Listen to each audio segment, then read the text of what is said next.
बोलिए कृष्ण कन्हैया लाल की। आइए 2 मिनट मेरे साथ नाम संकीर्तन।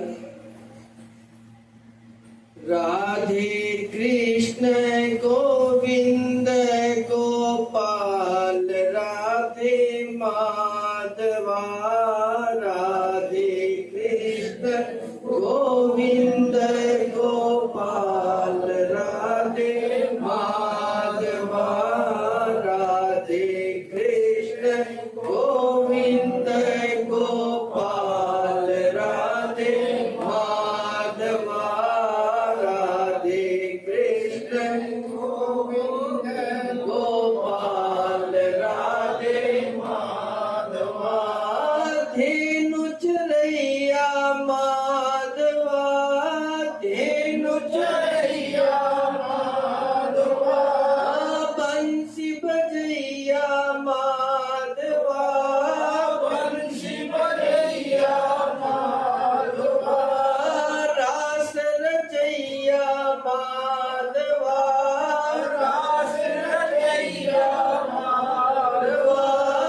माखन चुरैया माधवा, माखन चुरैया माधवा। राधे कृष्ण गोविंद गोपाल राधे माधवा। राधे कृष्ण गोविंद गोपाल राधे माधवा। राधे कृष्ण गोविंद गोपाल राधे माधवा।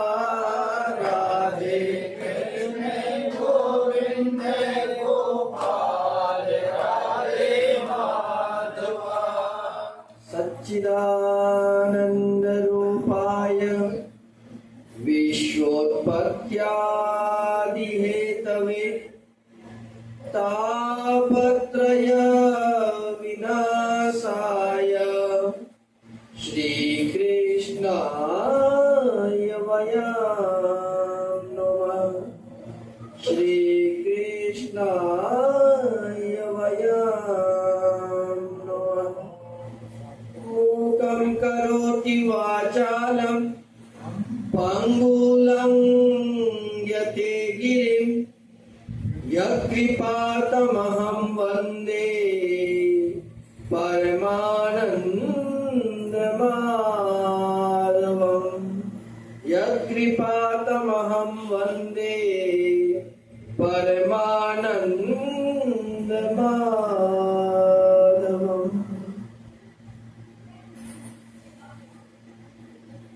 बोले कृष्ण कन्हैया लाल की जय।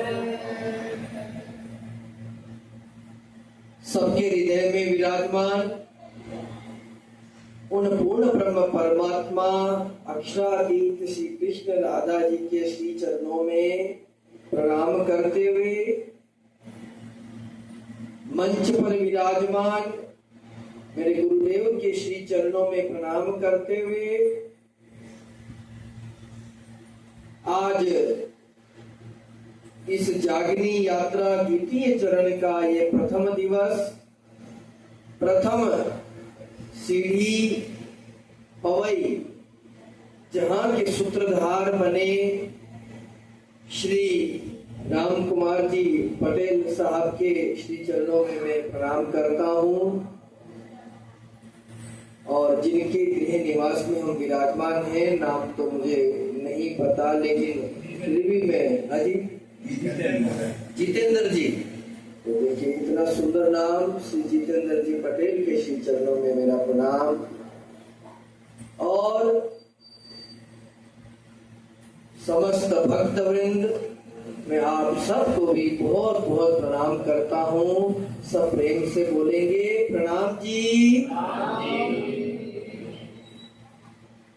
प्यारे सुंदर साथी भगवत भक्तों, आज हम सब यहाँ पर सत्संग के माध्यम से एकत्रित हुए हैं। हमें यहाँ पर कुछ भक्तिमय बातें, कुछ धार्मिक बातें, कुछ आध्यात्मिक बातें सुनने को मिले, इसके लिए हमने अपना अपना समय, और इस कलयुग में तो हर एक का एक एक पल का समय बड़ा ही मूल्यवान होता है, और वो समय निकाल करके आज हम यहाँ उपस्थित हुए हैं। देखिए, जो चीज बेशकीमती होती है, बड़ी मूल्यवान होती है, उसको हम कितना सहेज कर रखते हैं। आप तो पन्ना के पड़ोसी हैं, जैसा कि हमें बताया गया, पन्ना से कितना जुड़ाव है, पन्ना में कितने हीरे निकलते हैं। हीरे बड़ी कीमती होते हैं, उन्हें बड़े संभाल के रखा जाता है। वैसे ही जैसे धातु सोना होती है, कितना उसे संभाल के रखा जाता है। धन कितना, जो रुपए हैं हम कमाते हैं मेहनत से, कितना संभाल के उसे खर्च करते हैं। जो कीमती होता है उसका हम कितना संभाल कर अपने जीवन में सहेज कर रखते हैं। वैसे ही कलयुग में हमारे लिए सबसे मूल्यवान क्या है? ये समय है। समय बड़ा मूल्यवान है, एक एक पल। तो अब हम ये विचार करें कि हम अपने समय को किस प्रकार से खर्च कर रहे हैं। हम कैसे, आज जब कोई एक परिवार का मुखिया होता है या व्यापारी होता है, वो धन कमाता है तो उसका कैसे प्रबंधन करता है कि मुझे शिक्षा में इतना खर्च करना है, खाने में इतना खर्च करना है, दूसरे घर खर्च में इतना, कैसे प्रबंधन किया जाता है। वैसे आज हमारा ये बेशकीमती जो समय है, क्या हमने उसका प्रबंधन किया है? हम उस समय को किस रूप में निकाल रहे हैं? तो देखिए, इस समय के प्रबंधन में हमारे लिए सबसे महत्वपूर्ण बात होनी चाहिए कि हमारा जो समय हो उसमें 24 घंटे में कम से कम हम परमात्मा को भी, भक्ति को भी, धार्मिकता को भी, पाठ पूजा को भी थोड़ा समय प्रदान करें। और जैसा कि आपने अभी गुरुदेव के मुख से सुना, ये मनुष्य जन्म मिला है, और शास्त्र भी कहते हैं कि ये मनुष्य जन्म क्यों मिला है? इस आत्मा को इस आवागमन के चक्र से दूर करने के लिए। ये मनुष्य तन इसीलिए इतनी योनियां, 84 लाख योनियों में से एकमात्र ये योनि मनुष्य योनि है जिसमें आकर के आत्मा अपने आप को आवागमन के चक्र से मुक्त कर सकती है। तो हमें अब ये विचार करना है कि हम अपने जीवन में समय का ऐसा प्रबंधन करें कि हम उसके लिए भी, जैसे विद्यार्थी होते हैं वो एक लक्ष्य बनाते हैं कि मुझे ये बनना है, तो वो उस लक्ष्य के पीछे पढ़ जाते हैं कि अब मुझे क्या पढ़ना है, कौन सी पुस्तक मुझे पढ़नी है, किस टीचर के पास, किस शिक्षक के पास जाकर के जो मुझे बनना है वो ज्ञान मुझे दे सके।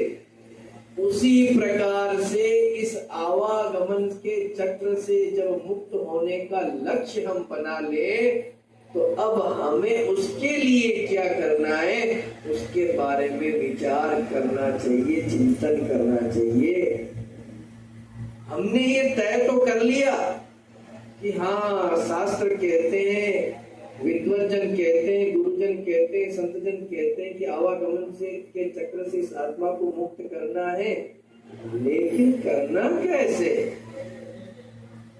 उसके बारे में हमने केवल सुन लिया, हाँ बहुत अच्छा लगा, केवल सुनने से ये आत्मा मुक्त नहीं है। केवल श्रवण मात्र करने से ही आत्मा मुक्त नहीं होगी। जो श्रवण करते हैं उसको अपनाना भी होगा, उसके ऊपर चलना भी होगा, तब जाकर के हम इस संसार से मुक्त हो पाएंगे। उसके लिए हमें कुछ सिद्धांत बनाने होंगे, हमें कुछ अपने नियम बनाने होंगे, तब जाकर के हम उस मार्ग तक पहुंच सकते हैं।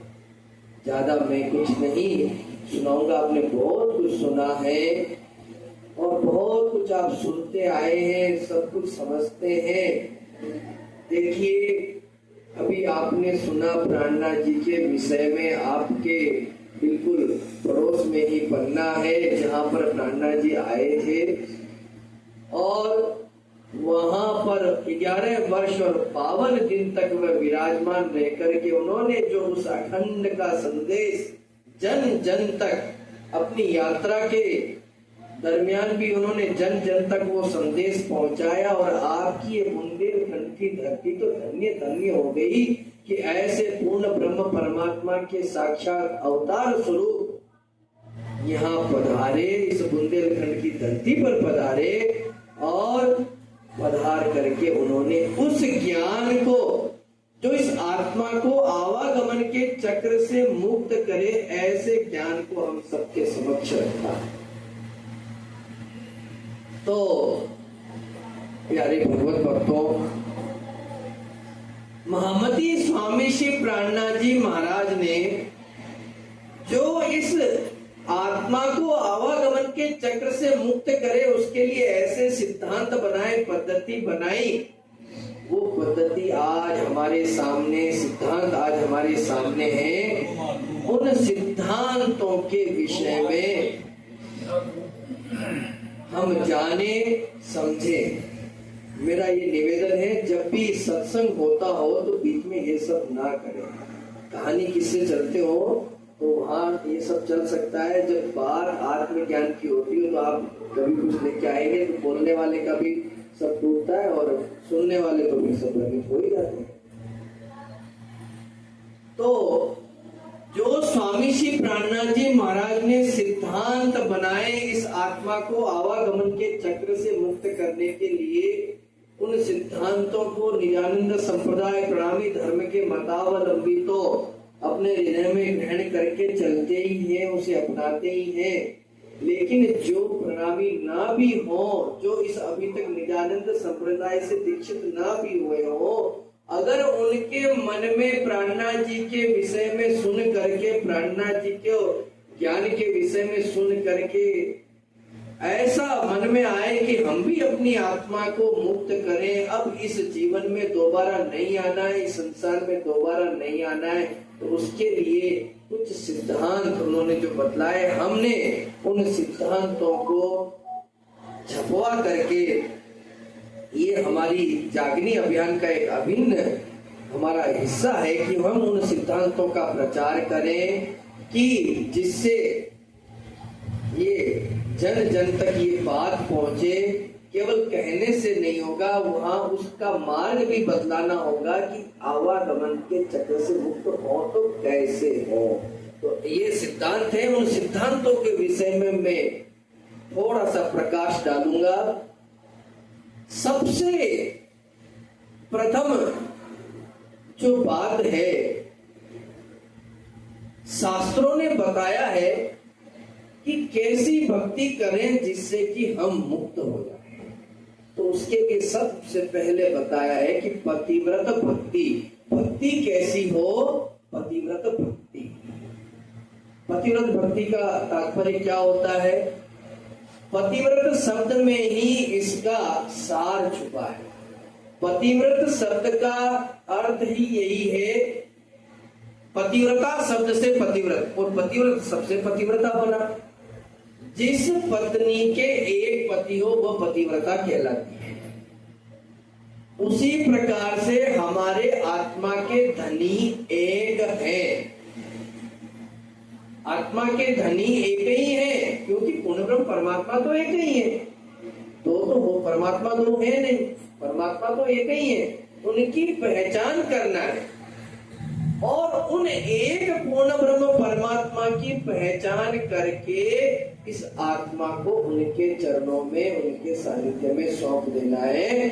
और ताउम्र जब तक हमारी सांसें चलती रहे उन एक पूर्ण ब्रह्म परमात्मा की अर्चना, पूजा, उनकी उपासना करते रहना ही पतिव्रत भक्ति है।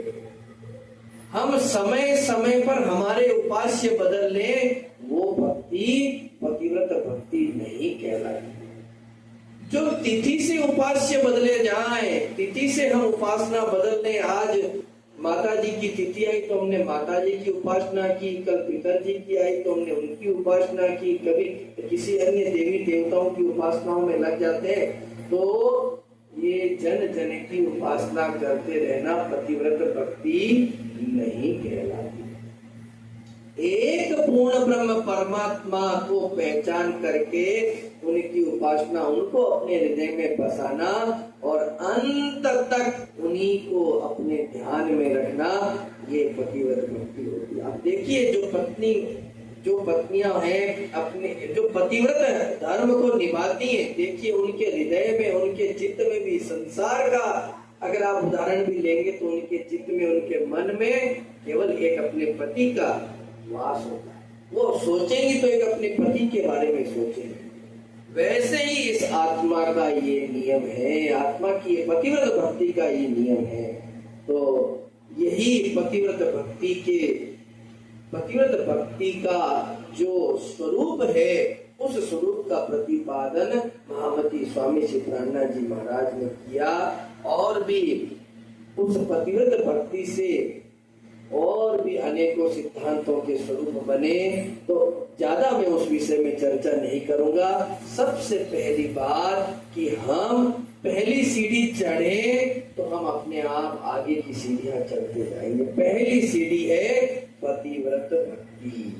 मेरे प्यारे सुंदर सा जी भगवत भक्तों, हम इसी प्रकार से इस पतिव्रत भक्ति के मार्ग पर चलते हुए अपने आप के इस जीवन को धन्य धन्य बनाएं। और ये बड़ा मूल्यवान जीवन है, इसको हम व्यर्थ न गंवाते हुए ये लक्ष्य बनाएं कि अब इसी जन्म में हमें उन पूर्ण ब्रह्म परमात्मा को पाना है और फिर से दोबारा नहीं आना है। इस संसार में अब दोबारा हमें जन्म नहीं लेना है, यही प्रयास हमें करते रहना है। तो बहुत बहुत धन्यवाद देना चाहूंगा एक बार फिर से मैं आप सबका कि आपने देखिए, जब कहानी सुनते हैं तो कहानी सुनने के लिए तो हम 2 से 3 घंटे भी आराम से निकाल सकते हैं। मनोरंजन में समय कैसे निकलता है पता नहीं चलता है, लेकिन सत्संग में आए हैं और वो भी कैसी सत्संग जहाँ कोई कहानी नहीं, कोई किस्सा नहीं, कोई भजन नहीं, कोई नाचना नहीं, कोई गाना नहीं, कोई ढोलक नहीं, कोई मजीरा नहीं, और उसमें भी आप लोगों ने 2 घंटे तक एक टक होकर के बैठ करके श्रवण किया। इसके लिए मैं बहुत बहुत आप सबको धन्यवाद देना चाहूंगा। और बहुत बहुत एक बार फिर से विशेष रूप से धन्यवाद हमारे भाई साहब जितेंद्र जी को, संपूर्ण परिवार को तो सेवा में लगे हैं, और राम कुमार जी और समस्त आप सब लोगों को बहुत बहुत धन्यवाद। और उन सबसे भी विशेष धन्यवाद तो इनको मिलना चाहिए। देखिए आज ये आकर के बैठ करके सुन रहे हैं। मैंने विनती करी 2 शब्द बात राम भगवान तो ये इस बार आएंगे तब उस विषय में भी बात करेंगे। हमें विषय पहले से नहीं पता था, तो आज तो जो हमको यहाँ बोलना था वो हमने सुनाया। हाँ, इस बार आएंगे तब उसमें भी चर्चा करेंगे। और सबसे विशेष धन्यवाद हमारे साथ में जो चल रहे हैं उनके भी धन्यवाद। गुरु महाराज ने प्रदान किया ही था, तो उन सबको भी मैं बहुत बहुत धन्यवाद देना चाहूँगा। हाँ, ये जो